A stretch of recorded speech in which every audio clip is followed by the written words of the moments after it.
Hi friends, ఈరోజు మేము వెళ్ళిన కాణిపాకం గురించి మీకు చెబుతున్నాను. కాణిపాకం పేరు వెనుక చరిత్ర. కాణి అంటే ఎకరం పావు మడిభూమి లేదా మాగాని అని, పారకం అంటే నీళ్లు పొలంలోకి పారటం అని అర్థం.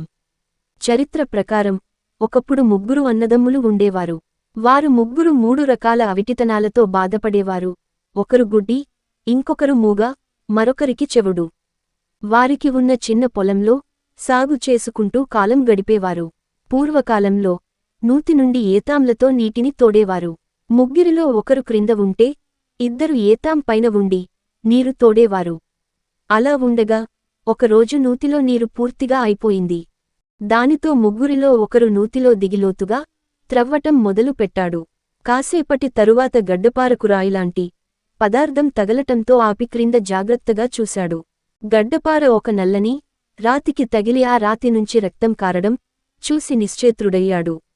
కొద్ది క్షణాలలో బావిలో నీరు అంతా కూడా రక్తం రంగులో మారిపోయింది. మహిమతో ముగ్గురి అవిటితనం పూర్తగా పోయి వారు పరిపూర్ణ ఆరోగ్యవంతులుగా మారారు. ఈ విషయానికి విన్న చుట్టుప్రక్కల గ్రామస్థులు తండోపతండోలుగా నూతి వద్దకు చేరుకుని ఇంకా లోతు త్రవ్వటానికి ప్రయత్నించారు. వారి ప్రయత్నం ఫలించకుండానే వినాయక స్వామివారి స్వయంభు విగ్రహం ఊరే నీటి నుండి ఆవిర్భవించింది. ఈ మహిమ చూసిన ప్రజలు ఆయన స్వయంభువుడు అని గ్రహించి చాలా కొబ్బరికాయల నీటితో అభిషేకం చేశారు.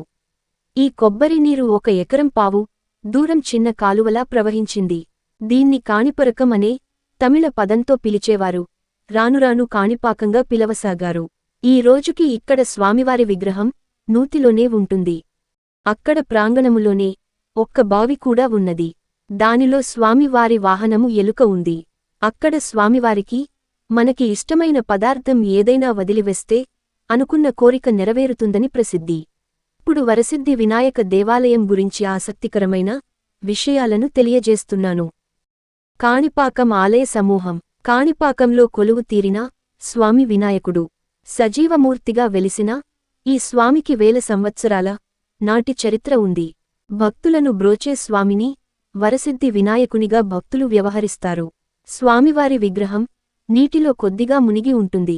ఎంత త్రవ్వినా స్వామివారి తుది మాత్రం కనుగొనలేకపోయారు.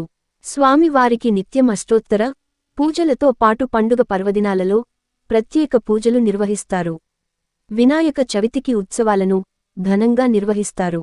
సత్యప్రమాణాల దేవుడైన కాణిపాకం విఘ్నేశ్వరుడి ముందు ప్రమాణం చేయడానికి అబద్దీకులు సిద్ధం కారు. కాణిపాకంలో ప్రమాణం చేస్తారా అంటూ సవాల్ విసురుతారు. ఇక్కడ చేసిన ప్రమాణాలకు బ్రిటిష్ కాలంలో న్యాయస్థానాలలో కూడా ప్రామాణికంగా తీసుకునేవారు. దీనికి ఎదురుగా ఒక మంచి నీటి కోనేరు, ఒక వినూతమైన మండపం ఉన్నాయి. ఇప్పుడు కాణిపాకంలోని ఇతర ఆలయాల గురించి తెలుసుకుందాము. మరకతంబిక సమేత శ్రీ మణికంఠేశ్వర ఆలయం ప్రధాన ఆలయానికి అనుబంధ ఆలయం. దీనితో కాణిపాకం హరిహర క్షేత్రమైనది. బ్రహ్మహత్యా పాతక నివృత్తి కోసం శివుడి ఆజ్ఞ మేరకు ఈ ఆలయం నిర్మించారని ప్రసిద్ధి చెందింది ఉంది. షణ్ముఖ, దుర్గ విగ్రహాలు చెప్పుకోదగినవి. ఈ ఆలయంలో ఎప్పుడూ ఒక పాము నాగుపాము తిరుగుతూ ఉంటుందంటారు. అది ఎవరికీ అపకారం చేసినట్లు ఇంతవరకు దాఖలాలు లేవు. అది దేవతా సర్పమని, ఎంతో గొప్ప మహిమ గలదని, ఆ పాము పడగఫైమని కూడా దర్శనం ఇస్తూ ఉంటుందని అక్కడి అర్చకులు భక్తులు చెప్పుతూ ఉంటారు. దీన్ని 11వ శతాబ్దంలో చోళరాజు కులొత్తుంగ మహారాజు నిర్మించినట్టు చారిత్రక ఆధారాలున్నాయి. ఈ ఆలయాన్ని చోళ రాజైన రాజరాజేంద్ర చోళుడు కట్టించాడు. ఈ ఆలయంలోని అద్భుతమైన శిల్పసంపద చోళ విశ్వకర్మ శిల్పి శైలికి తార్కాణంగా పేర్కొనబడుతుంది. శ్రీ వరదరాజ స్వామివారి ఆలయం. శ్రీ వరసిద్ధి వినాయకుని ఆలయానికి తూర్పుగా ఈశాన్య దిశలో శ్రీ వరదరాజ స్వామి వారి ఆలయం ఉంది. పూర్వం జనమేజయుడు సర్పయాగం చేసిన తరువాత శ్రీ మహావిష్ణువు అతనికి కలలో కనపడి శ్రీ వరదరాజస్వామి వారి ఆలయాన్ని కట్టించమని ఆజ్ఞాపించడం చేత దానిని జనమేజయుడు కట్టించాడని అంటారు. వరదరాజస్వామి ఆలయంలో నవగ్రహాల మండపం, అద్దాల మేడ కూడా ఉంది. తిరుగు ప్రయాణంలో మేము అర్ధగిరి హనుమాన్ దేవాలయంకి వెళ్లాము. ఇప్పుడు అర్ధగిరి హనుమాన్ దేవాలయంలోని వీర ఆంజనేయ స్వామివారి గురించి తెలుసుకుందాము. అర్ధగిరి హనుమాన్ దేవాలయం త్రేతాయుగానికి సంబంధించిన ఒక సంఘటన నుండి అర్ధగిరి అనే పేరు వచ్చింది. హనుమంతుడు ద్రోణగిరి పర్వతాన్ని జీవితానికి మూలికలతో కూడిన పర్వతం రవాణా చేస్తున్నప్పుడు రాత్రి సమయంలో రాముడి సోదరుడు భరత్ ఏదో పర్వతం దెబ్బతింటుందని భావించాడు. వెంటనే హనుమంతునిపై బాణం వేశాడు. దీని ప్రభావం వల్ల ఈ ప్రదేశంలో సగం పర్వతం పడిపోయింది. కాబట్టి దీనికి అర్ధగిరి అని పేరు వచ్చింది. స్థానిక భాషలో దీని అర్థం సగం పర్వతం, అర్ధ సమానము సగం, గిరి సమానము పర్వతం. అప్పటి నుండి ప్రజలు వీర ఆంజనేయ స్వామి పేరుతో హనుమంతుడిని పూజించడం ప్రారంభించారు. గుడికే కాకుండా చెరువులోని మందులను సేకరించేందుకు ప్రపంచం నలుమూలల నుంచి నేటి వరకు చాలా మంది వస్తుంటారు.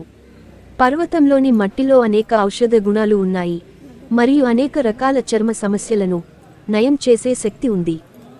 చెరువులోని నీరు పర్వతం నుండి వివిధ ప్రాంతాల నుండి వస్తుంది. ఔషధ మొక్కల యొక్క అనేక మూలాలను తాకుతుంది. ఇప్పుడు శ్రీ అర్ధగిరి వీరాంజనేయ స్వామి ఆలయ పుష్కరిణి చరిత్ర గురించి తెలుసుకుందాము. సంజీవిని పుష్కరిణిలో పడిందని, అందుకే ఆ కొలనులో నీరు ఎండిపోలేదని ప్రజల నమ్మకం. అలాగే పుష్కరిణిలోని నీటిని తాగడం వల్ల అన్ని రకాల వ్యాధులు నయమవుతాయని నమ్ముతారు. ఎందుకంటే ఇందులో ఔషధ గుణాలు ఉన్నాయి. బై ఫ్రెండ్స్, తదుపరి వీడియోలో కలుద్దాం.